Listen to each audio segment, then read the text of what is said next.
بسم الله الرحمن الرحيم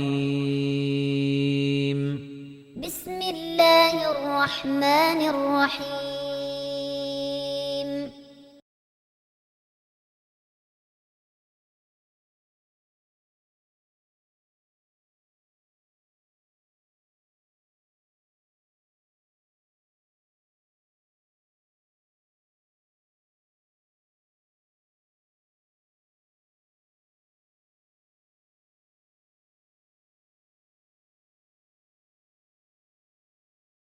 الحمد للہ رب العالمین والصلاة والسلام علی سید الانبیاء والمرسلین اما بعد اعوذ باللہ من الشیطان الرجیم بسم اللہ الرحمن الرحیم سیقول السفہاء من الناس ما ولاہم عن قبلتهم التي كانوا عليها قل للہ المشرق والمغرب یہدی من یشاء الى صراط مستقیم صدق اللہ العظیم اللہم صلی علی محمد وعلی آل محمد وبارک وسلم رب اشرح لی صدری ویسر لی امری واحلل عقدۃ من لسانی یفقہوا قولی واجعل لی وزیرا من اہلی آمین یا رب العالمین۔ ناظرین کرام السلام علیکم ورحمۃ اللہ وبرکاتہ۔ پروگرام بصیرت القرآن میں خوش آمدید۔ الحمدللہ آج 39واں پروگرام آپ کی خدمت میں پیش کر رہے ہیں۔ قاری سلمان صاحب نے قرآن حکیم کی تلاوت فرما کر پروگرام کا باقاعدہ آغاز فرما دیا ہے۔ انشاءاللہ آج ہم سورۃ البقرہ آیات 142 تا 144 کا مطالعہ کریں گے اور اسی کے ساتھ دوسرے پارے کا آغاز ہو رہا ہے الحمدللہ۔ ناظرین کرام اسٹوڈیوز میں ہمارے ساتھ ہمیشہ کی طرح ہمارے نوجوان ساتھی جو قرآن اکیڈمی سے آتے تشریف فرما ہے۔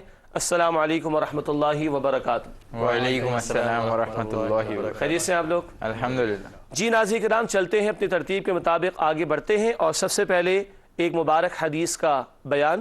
آئیے قرآن سیکھیں اس حوالے سے۔ فرمان نبوی صلی اللہ علیہ وسلم، عنقریب ایک فتنہ برپا ہونے والا ہے۔ پھر سوال کیے جانے پر آپ صلی اللہ علیہ وسلم نے فرمایا کہ اس سے بچنے کا ذریعہ اللہ کی کتاب ہے۔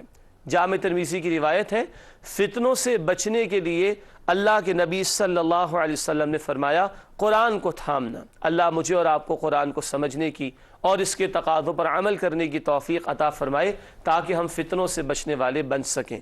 آئیے ناظرین کرام چلتے ہیں آج کی زیر مطالعہ آیات کے ترجمے کی طرف۔ سورۃ البقرہ آیات 142 سے 144 کا ترجمہ آئیے سمجھتے ہیں۔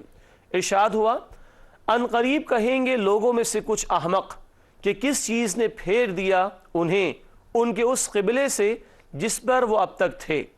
اے نبی صلی اللہ علیہ وسلم فرما دیجئے کہ اللہ ہی کے لیے مشرق اور مغرب ہے، وہ ہدایت دیتا ہے جسے چاہتا ہے سیدھے راستے کی طرف، اور اسی طرح سے ہم نے بنا دیا تمہیں بہترین امت تاکہ تم گواہ بن جاؤ لوگوں پر اور رسول صلی اللہ علیہ وسلم گواہ بن جائیں تم پر۔ اور ہم نے مقرر نہیں کیا تھا وہ قبلہ بیت المقدس جس پر کہ اے نبی صلی اللہ علیہ وسلم آپ اب تک تھے، مگر اس لیے تاکہ ہم ظاہر کر دیں کون پیروی کرتا ہے رسول کی اس کے مقابلے میں جو الٹے قدموں پھر جاتا ہے، اور یقیناً وہ بہت بھاری حکم تھا سوائے ان لوگوں کے جنہیں اللہ نے ہدایت دی، اور اللہ تمہارا ایمان یعنی نمازیں ضائع نہیں فرمائے گا، بے شک اللہ لوگوں پر بہت ہی مہربان رحم فرمانے والا ہے۔ اے نبی صلی اللہ علیہ وسلم، ہم دیکھ رہے ہیں آپ کے چہرے کا بار بار اٹھنا آسمان کی طرف، تو ہم ضرور پھیر دیں گے آپ کو اس قبلے کی طرف جسے آپ پسند کرتے ہیں، تو پھیر لیجئے اپنے چہرے کو مسجد حرام کی طرف، اور اے مسلمانوں تم جہاں کہیں بھی ہو بس پھیر لو اپنے چہروں کو اس مسجد حرام کی طرف، اور بے شک وہ لوگ جنہیں کتاب دی گئی ہے یقیناً وہ جانتے ہیں کہ یہ حکم برحق ہے ان کے رب کی طرف سے، اور اللہ بے خبر نہیں ہے اس عمل سے جو وہ کر رہے ہیں۔ ناظرین کرام ترجمہ آپ نے سماعت فرمایا سورۃ البقرہ آیت نمبر 142 تا 144 کا۔ چلتے ہیں ربط آیات کی جانب اور آج کی آیات اور گزشتہ آیات کا ربط سمجھنے کی کوشش کرتے ہیں۔ ربط آیات کے ذیل میں پہلی بات ہے، گزشتہ آیات میں ملت ابراہیمی کا افضل ہونا بیان ہوا تھا، اب قبلہ ابراہیمی کا افضل ہونا بیان کیا جا رہا ہے۔ رب سمجھ آ رہے ہیں؟ پہلے ملت ابراہیمی کی اہمیت تھی، اب قبلہ ابراہیمی کا تذکرہ اور اس کی فضیلت کا بیان ہے۔ ربط آیات میں دوسری بات، سابقہ آیات میں ملت ابراہیمی سے اعراض کو بے وقوفی سے تعبیر کیا گیا تھا، اب قبلہ ابراہیمی سے اعراض کو بے وقوفی کہا گیا ہے۔ اعراض پھر جانا، تو پہلے ہم نے سمجھا البقرہ آیت 30 اور 31 میں جو ملت ابراہیم یعنی اسلام کی روش کو چھوڑ دے وہ بے وقوف، اب کہا جا رہا ہے جو اس قبلے سے جو اللہ نے مقرر کیا اعراض کریں گے، منہ پھیر لیں گے، وہ بے وقوف قرار پائیں گے۔ ناظرین کرام، ربط آیات کے بعد چلتے ہیں تعارف کی طرف۔ کن موضوعات پر گفتگو ہوگی آج کی نشست میں، آئیے دیکھتے ہیں۔ سب سے پہلی بات، تحویل قبلہ کا موضوع۔ تحویل کا مطلب تبدیلی، شفٹنگ آف قبلہ، تو تحویل قبلہ کا موضوع انشاءاللہ زیر مطالعہ رہے گا۔ نمبر 2، نبی کریم صلی اللہ علیہ وسلم کی امت کو امت مسلمہ قرار دیا گیا ہے۔ اچھا جی، ہم سے پہلے امت مسلمہ کون تھے؟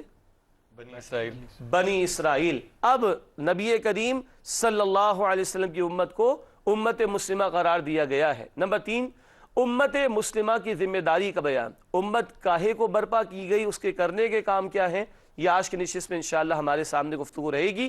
ناظرین کرام، تعارف کے بعد چلتے ہیں آیات کے تجزیے کی طرف۔ سورۃ البقرہ آیات 142 سے 144 کا تجزیہ۔ آیت 142، تحویل قبلہ کی تمہید۔ اب 2 رکوع ہیں، جب دوسرا پارہ شروع ہوا تو 17واں رکوع اور اس کے بعد 18واں رکوع، ان 2 رکوعوں میں تحویل قبلہ کا موضوع تفصیل سے آیا، لیکن البقرہ کی آیت نمبر 142 سے دوسرے پارے کا آغاز ہے، یہاں تحویل قبلہ کی تمہید کا ذکر آئے گا انشاءاللہ۔ آیت 143، امت محمدیہ صلی اللہ علیہ وسلم کی فضیلت اور تحویل قبلہ کی حکمت، یہ بیان آئے گا انشاءاللہ۔ اور آیت نمبر 144، خانہ کعبہ کو قبلہ بنائے جانے کا حکم، اور تفصیل سے بات انشاءاللہ ہم سمجھیں گے۔ ناظرین کرام، ترجمہ، ربط آیات، تعارف اور آیات کا تجزیہ الحمدللہ مکمل ہوا۔ اب چلتے ہیں ان آیات کی تشریح کی طرف۔ آئیے سب سے پہلے البقرہ آیت نمبر 142 کا مطالعہ کرتے ہیں۔ سَيَقُولُ السُّفَهَاءُ مِنَ النَّاسِ مَا وَلَّاهُمْ عَنْ قِبْلَتِهِمُ الَّتِي كَانُوا عَلَيْهَا قُلْ لِلَّهِ الْمَشْرِقُ وَالْمَغْرِبُ يَهْدِي مَن يَشَاءُ إِلَى صِرَاطٍ مُّسْتَقِيمٍ۔ سورۃ البقرہ آیت نمبر 142 کا ترجمہ آئیے سمجھتے ہیں۔ ارشاد ہوا، ان قریب کہیں گے لوگوں میں سے کچھ احمق کہ کس چیز نے پھیر دیا انہیں ان کے اس قبلے سے جس پر وہ اب تک تھے۔ اے نبی صلی اللہ علیہ وسلم فرما دیجئے کہ اللہ ہی کے لیے ہیں مشرق اور مغرب، وہ ہدایت دیتا ہے جسے چاہتا ہے سیدھے راستے کی طرف۔ یہ ہے البقرہ آیت نمبر 142 کا ترجمہ۔ آئیے چلتے ہیں اس کی تشریح کی طرف، اور کچھ تفصیلات زیادہ آج کی نشست میں انشاءاللہ ہم سمجھیں گے۔ سب سے پہلی بات، تحویل قبلہ کے موضوع کی تمہید، جیسے کہ ذکر کیا گیا، پہلے بھی بات ہم سمجھ چکے، اب تفصیل آ رہی ہے۔ البقرہ آیت نمبر 115 میں بنیادی بات آئی تھی، اب تفصیل ہے تحویل قبلہ کے موضوع کے حوالے سے، اس کی تمہید کا بیان اس آیت میں آیا ہے۔ دوسری بات درج کی گئی ہے، ہجرت مدینہ کے 16 یا 17 ماہ بعد خانہ کعبہ کو قبلہ بنانے کا حکم آیا۔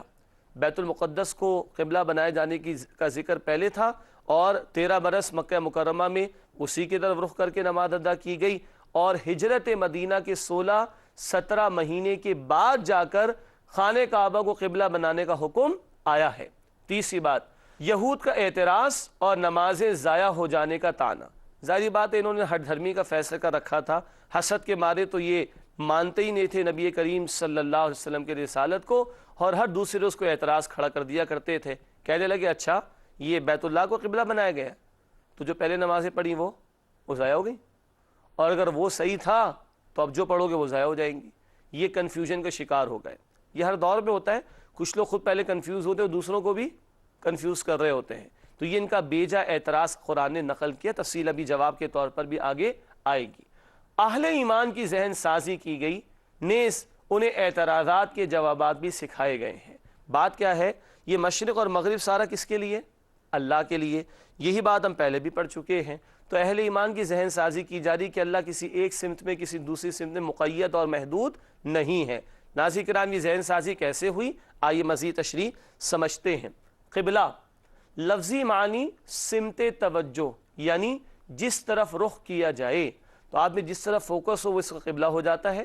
لغوی معنی میں، ہاں لٹرل میننگ میں ہمارا قبلہ کیا ہے؟ نماز کے وقت بیت اللہ شریف، لیکن لٹرل میننگ میں، لغوی معنی میں، لفظی اعتبار سے قبلے کے معنی کیا؟ سمت توجہ، یعنی جس طرف رخ کیا جائے۔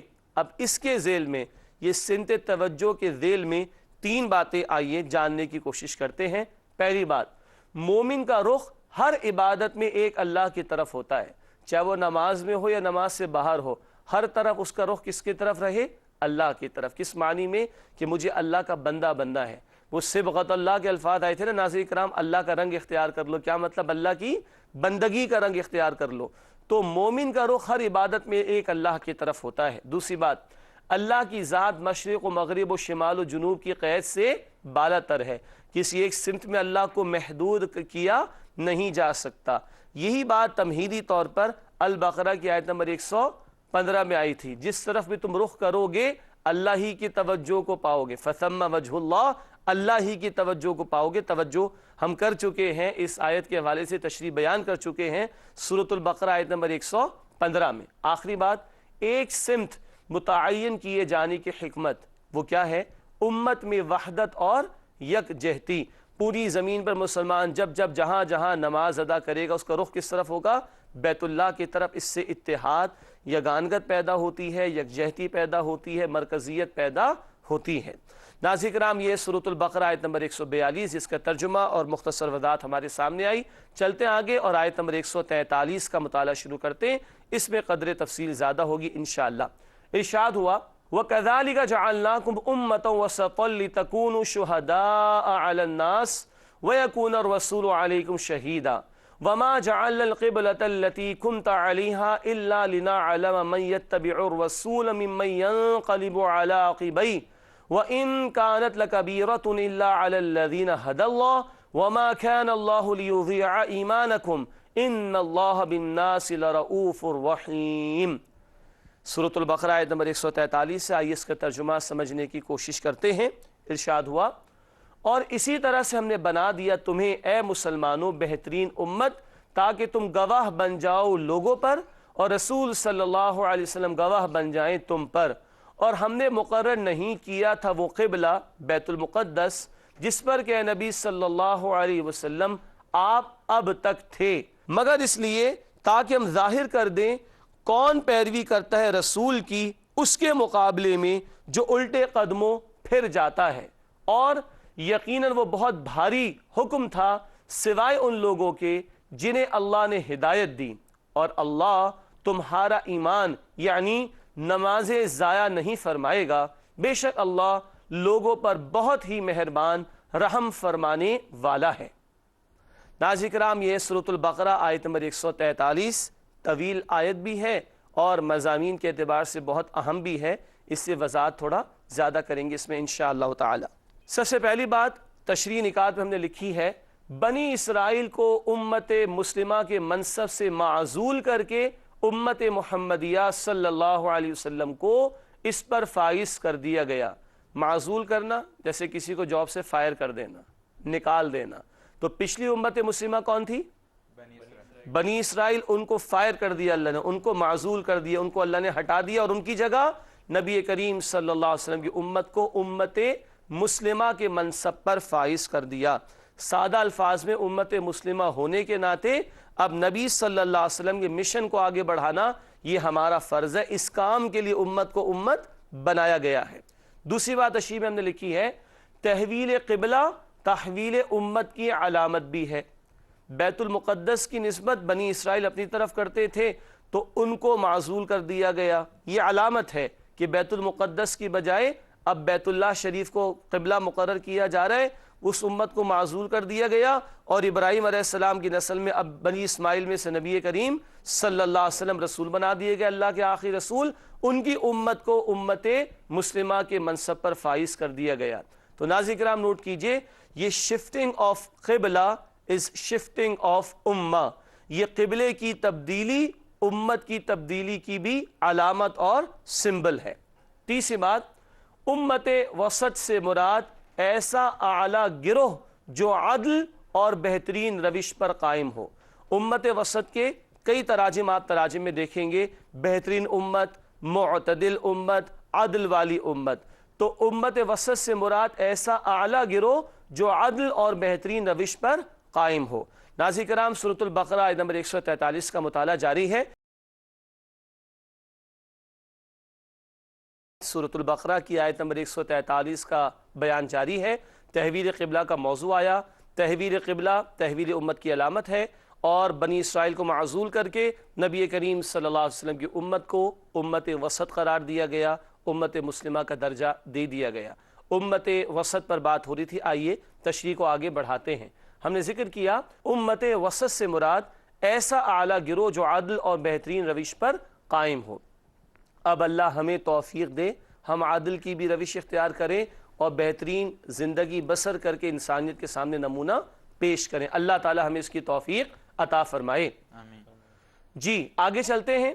امت وسط بنائے جانے کا مقصد یہ ہے کہ رسول اللہ صلی اللہ علیہ وسلم کی نمائندگی کی جائے۔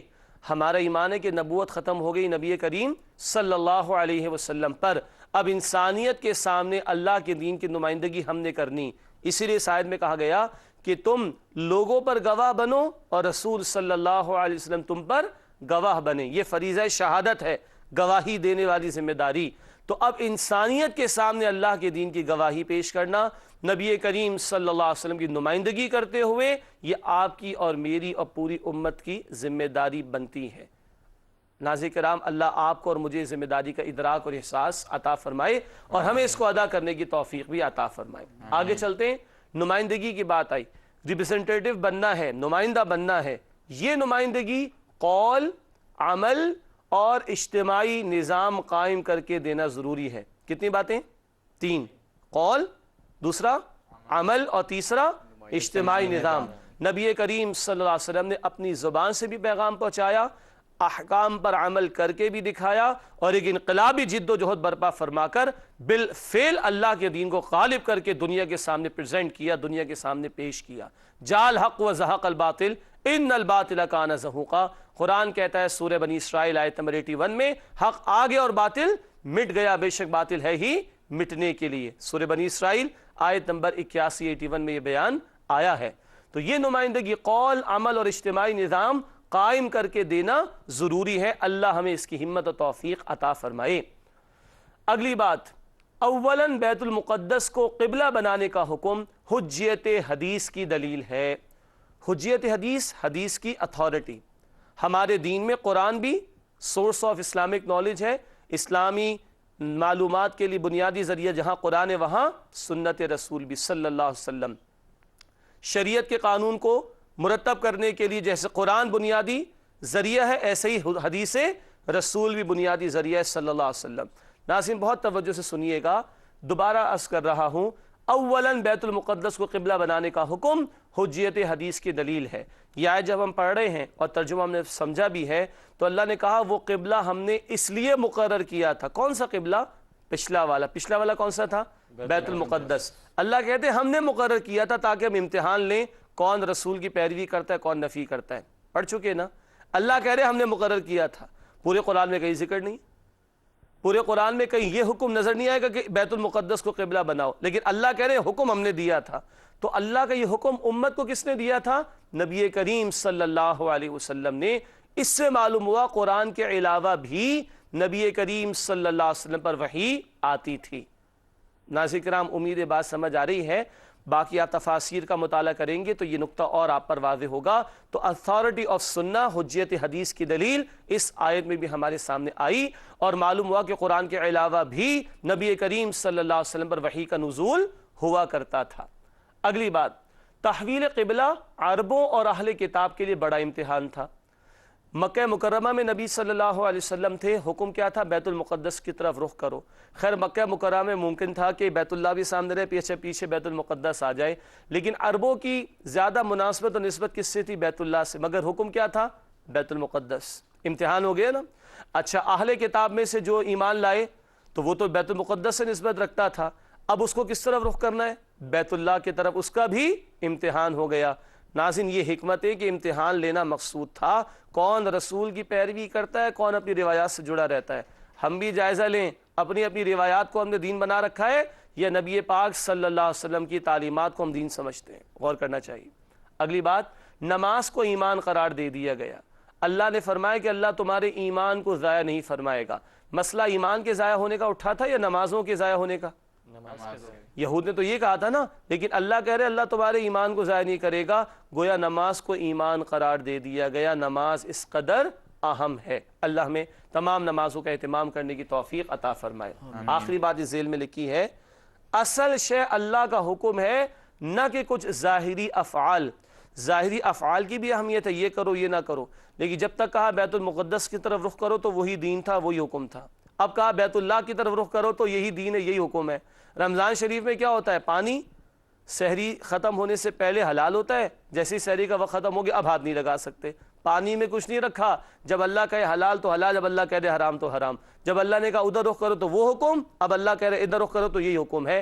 اصل شے اللہ سبحانہ و تعالیٰ کا حکم ہے، نہ کہ کوئی ظاہری افعال۔ ناظرین کرام، آج کے مطالعے کی آخری آیت ہے البقرہ آیت نمبر 144۔ اب آئیے اس کا مطالعہ شروع کرتے ہیں۔ ارشاد ہوا، قد نرى تقلب وجهك في السماء فلنولينك قبلة ترضاها فولي وجهك شطر المسجد الحرام وحيث ما كنتم فولوا وجوهكم شطره وإن الذين أوتوا الكتاب ليعلمون أنه الحق من ربهم وما الله بغافل عما يعملون۔ سورۃ البقرہ آیت نمبر 144 ہے، اس کا ترجمہ سمجھنے کی کوشش کرتے ہیں۔ ارشاد ہوا، اے نبی صلی اللہ علیہ وسلم، ہم دیکھ رہے ہیں آپ کے چہرے کا بار بار اٹھنا آسمان کی طرف، تو ہم ضرور پھیر دیں گے آپ کو اس قبلے کی طرف جسے آپ پسند کرتے ہیں، تو پھیر لیجئے اپنے چہرے کو مسجد حرام کی طرف، اور اے مسلمانوں تم جہاں کہیں بھی ہو بس پھیر لو اپنے چہروں کو اس مسجد حرام کی طرف، اور بے شک وہ لوگ جنہیں کتاب دی گئی ہے یقیناً وہ جانتے ہیں کہ یہ حکم برحق ہے ان کے رب کی طرف سے، اور اللہ بے خبر نہیں ہے اس عمل سے جو وہ کر رہے ہیں۔ ناظرین کرام، یہ ترجمہ البقرہ آیت نمبر 144 کا۔ آئیے اس کی تشریح کی جانب چلتے ہیں۔ پہلی بات، ہجرت مدینہ کے بعد اللہ تعالیٰ کے حکم سے آپ صلی اللہ علیہ وسلم بیت المقدس کی جانب رخ کر کے نماز ادا کرتے رہے۔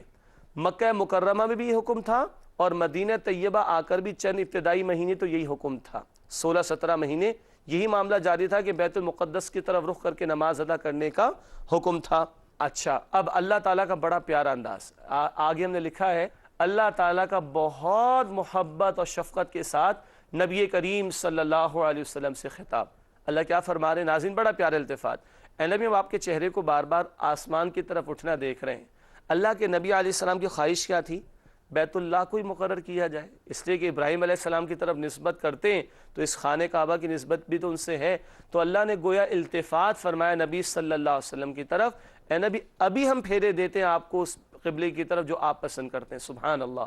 آگے لکھا ہے، اب خانہ کعبہ کو قبلہ متعین کر دیا گیا، اللہ کی مشیت بھی تھی اور رسالت مآب صلی اللہ علیہ وسلم کی چاہت بھی تھی، اور اللہ نے اس چاہت کے مطابق بیت اللہ کو قبلہ مقرر فرما دیا۔ اب اہل کتاب کے حوالے سے بیان ہے، لکھا ہے تورات میں بھی یہ مذکور تھا کہ قبلہ ابراہیمی بیت اللہ ہی تھا، اور یہود اس سے بخوبی واقف تھے، یہاں تک کہ پہلا گھر خانہ کعبہ ہی ہے، ہم پہلے پڑھ چکے ہیں۔ سورہ آل عمران آیت نمبر 96 میں بیان ہے کہ پہلا گھر جو اللہ سبحانہ وتعالی نے بندگی کے واسطے لوگوں کے لیے مقرر کیا وہ کون سا ہے؟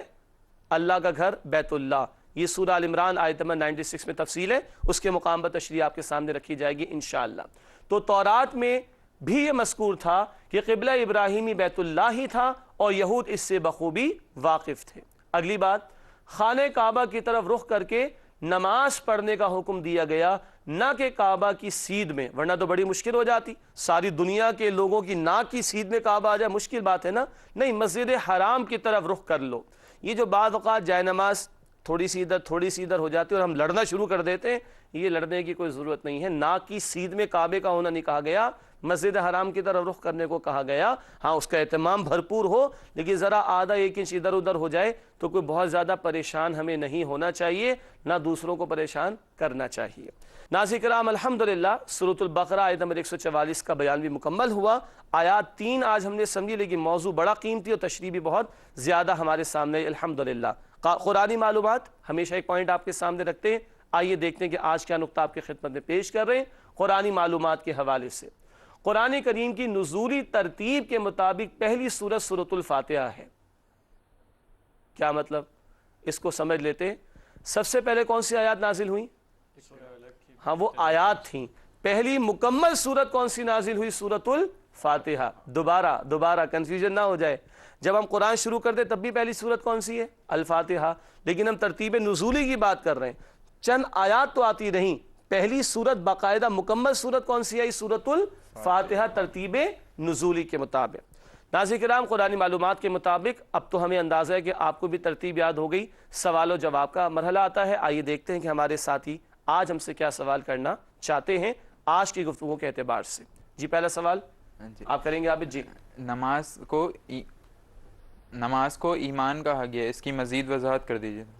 نماز کو ایمان کہا گیا، اس کی مزید وضاحت کر دیجئے۔ بہت واضح ہے کہ اللہ تمہارے ایمان کو ضائع نہ فرمائے گا، جبکہ ضائع ہونے کا اعتراض یہود نے کس کے لیے کیا؟ نماز کے لیے۔ تو اللہ نے نماز کو ایمان قرار دے دیا۔ کیا مطلب؟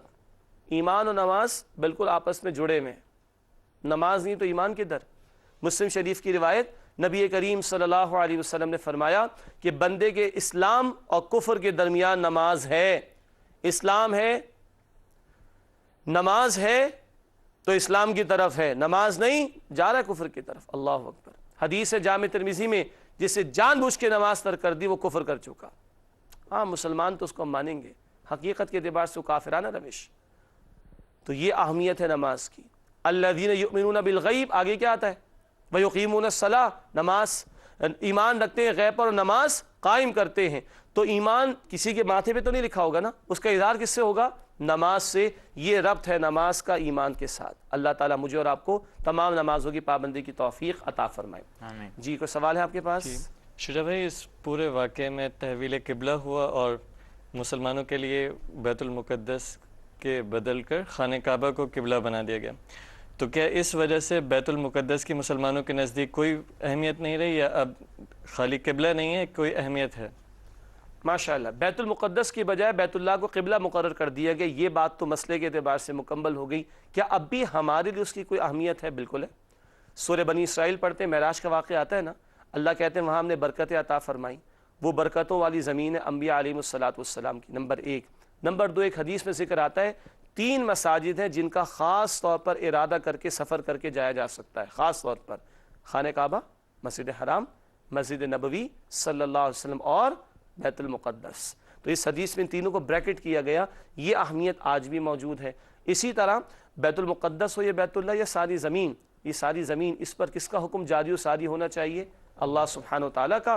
تو آج مسلمانوں پر ذمہ داری ہے کہ زمین کے تمام گوشوں میں اللہ کے احکامات کے نفاذ کی کوشش کرے، اور یہی بیت المقدس کا ایریا ہے کہ جس کے ارد گرد کے علاقے میں وہ فائنل بیٹل جو ہو رہی ہے نا، آرمیگڈون، آخری دور میں بڑی جنگیں ہونے والی، یہ سینٹرل پلیس بننا اس کا، اور یہ مسلمانوں کو میسر آئے گا اور پوری زمین پر اللہ کا دین غالب ہوگا انشاءاللہ۔ مگر ابھی کافی وقت اس میں درکار، محنت ہم نے کرنی آج بھی اس کے لیے، اللہ ہمیں اس کی توفیق عطا فرمائے۔ آمین۔ جی اگلا سوال آپ کے پاس ہے عثمان جی، میرا سوال یہ کہ ابھی آیت 144 میں یہ حکم آیا ہے کہ یہ اہل کتاب کے حوالے سے کہ وہ جانتے تھے کہ یہ تحویل قبلہ کے حکم کے بارے میں، تو اس کی مزید وضاحت کر دیں کہ یعنی وہ کس طریقے سے جانتے تھے؟ ماشاءاللہ، سوال یہ ہے کہ قرآن کہہ رہے وہ جانتے تھے۔ اگلی نشست میں جب ہم بات کریں گے تو ذکر آئے گا وہ نبی پاک صلی اللہ علیہ وسلم کو ایسے جانتے جیسے اپنے بیٹوں کو۔ تو اہل کتاب خصوصاً یہود کو بھی پتا تھا آخری رسول یہیں آئیں گے، ان کا قبلہ بیت اللہ ہوگا اور وہی آخری رسول ہوں گے، لیکن وہ حسد کے مارے انہوں نے انکار کیا، ہم پڑھ کر آ چکے ہیں پہلے۔ تو ان کی کتابوں میں جیسے تورات کا ہم نے ذکر کیا تھا کہ یہ بات درج ہے کہ آخری رسول کا قبلہ بیت اللہ ہوگا۔ وجہ کیا ہے؟ نبی پاک صلی اللہ علیہ وسلم اپنی نسبت کرتے ابراہیم علیہ السلام کی طرف، تو یہ اعتراض کر سکتے تھے نا، نسبت کرتے ابراہیم علیہ السلام کی طرف اور ان کا قبلہ تو بیت اللہ تھا، انہوں نے تو اس کی تعمیر کی تھی، تو وہ ان کے لیے مقرر کیوں کی نہیں کیا جاتا؟ تو اب اللہ نے مقرر فرما دیا، اور قرآن یہ بتا رہا ہے کہ ان کی کتابوں میں آخری رسول صلی اللہ علیہ وسلم کی بشارتوں کی طرح آخری قبلہ بیت اللہ شریف ہوگا، اس کا ذکر بھی موجود ہے۔ ناظرین کرام، الحمدللہ سوالات کا سلسلہ مکمل ہوا، چلتے ہیں آخری لمحات کی طرف، جس میں سب سے پہلے ہم حاصل مطالعہ پر گفتگو کرتے ہیں کہ آج ہم نے کن باتوں کو سمجھا ہے۔ آئیے چلتے ہیں اپنی ترتیب کے مطابق حاصل مطالعہ کی طرف۔ پہلی بات لکھی ہے، اللہ تعالیٰ کی ذات مبارکہ کسی سمت و جہت میں محدود نہیں۔ جس طرف اپنا رخ پھیرو گے اللہ کی توجہ کو تم پاؤ گے، پڑھ چکے، سمجھ چکے، الحمدللہ۔ دوسری بات، امت مسلمہ کے منصب پر امت محمدیہ صلی اللہ علیہ وسلم کو فائز کیا گیا، اب یہ ہم پر ذمہ داری بھی عائد ہوتی ہے۔ نمبر 3، تحویل قبلہ تحویل امت کی علامت ہے، یہ بات بھی ہم نے سمجھنے کی کوشش کی۔ نمبر 4، اعمال کی قبولیت کا اصل مدار اللہ کے حکم کی اتباع کرنے میں ہے، جب جب جو کہے اللہ تب تب اس حکم پر عمل کرنا، یہی بندگی کا تقاضا ہے۔ آخری بات، قبلے کا اہم مقصد وحدت اور یکجہتی کا اظہار ہے، مرکزیت مسلمانوں میں پیدا ہوتی ہے جیسے کہ ذکر کیا گیا۔ ناظرین کرام، حاصل مطالعہ کے بعد چلتے ہیں جائزے کی طرف۔ آپ اور میں کہاں کھڑے ہیں آئیے دیکھتے ہیں۔ پہلی بات، کیا ہمیں امتی ہونے کی اہمیت کا شعور ہے یا بس خوشی خوشی ہے؟ ہمیں کو اپنی ذمہ داری کا بھی احساس ہے کہ نہیں؟ دنیا کے سامنے اللہ کے دین کی گواہی اللہ کے رسول تو پیش کر گئے صلی اللہ علیہ وسلم، اب امتی وہ امتی کہلائے گا، وہ کہلائے گا امتی جو یہ کام کرے گا، ورنہ دعویٰ معذرت کے ساتھ اللہ کے قابل قبول نہیں، عمل بھی کرنا ہوگا۔ دوسری بات، کیا ہم انفرادی اور اجتماعی سطح پر فریضہ شہادت کی ادائیگی کی کوشش کرتے ہیں؟ نبی پاک صلی اللہ علیہ وسلم نے قول سے بھی پیغام پہنچایا، کیا آج ہم اللہ کا پیغام دوسروں کو پہنچاتے ہیں؟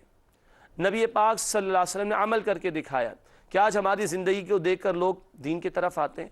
اور نبی پاک صلی اللہ علیہ وسلم طائف کی گلیوں میں بھی گئے ہیں، احد کے میدان میں بھی گئے ہیں، عظیم جد و جہد برپا فرمائی، تب اللہ کا دین غالب ہوا۔ کیا آج یہ ذمہ داری ہم ادا کر رہے ہیں؟ آخری سوال، کیا ہم تمام نمازوں کو مقرر اوقات میں ادا کرنے کی کوشش کرتے ہیں؟ یہ نماز کا حکم کسی رات یا دن یا مہینے کے ساتھ مخصوص نہیں، مرتے دم تک ہر نماز کو اس کے وقت پر ادا کرنا ہے۔ اللہ مجھے اور آپ کو اس کی توفیق عطا فرمائے۔ ناظرین کرام، آخری 2 باتیں، گزشتہ سوال کا جواب۔ گزشتہ سوال ہم نے آپ کے سامنے رکھا تھا، ہر نفس کو موت آئے گی، آیت کا حوالہ کیا ہے؟ ویسے تو یہ بات 3 مرتبہ قرآن میں آئی ہے، لیکن آپ کو ایک ہنٹ دی تھی 17ویں پارے کی۔ 17واں جو پارہ ہے اس میں سورۃ الانبیاء، اور سورۃ الانبیاء کی آیت نمبر 35 میں ہے، کل نفس ذائقۃ الموت، ہر نفس کو موت کا مزہ چکھنا ہے، مجھے اور آپ کو بھی آئے گی۔ کیا ہم تیار ہیں؟ سوچئے گا۔ آج کا سوال آپ کی خدمت میں رکھتے ہیں، قرآن کریم کی وہ کون سی واحد صورت ہے جو ایک خاتون کے نام پر ہے؟ قرآن کریم کی وہ کون سی واحد صورت ہے جو ایک خاتون کے نام پر ہے؟ آسان جواب ہے، مگر اگلے پروگرام میں اس کا جواب پیش کریں گے۔ آپ تمام ساتھیوں کو بہت شکریہ، جزاکم اللہ خیرا کثیرا۔ ناظرین کرام، انشاءاللہ اگلے پروگرام میں آپ سے ملاقات ہوتی ہے، تب تک کے لیے اجازت، وآخر دعوانا الحمدللہ رب العالمین، والسلام علیکم ورحمۃ اللہ وبرکاتہ۔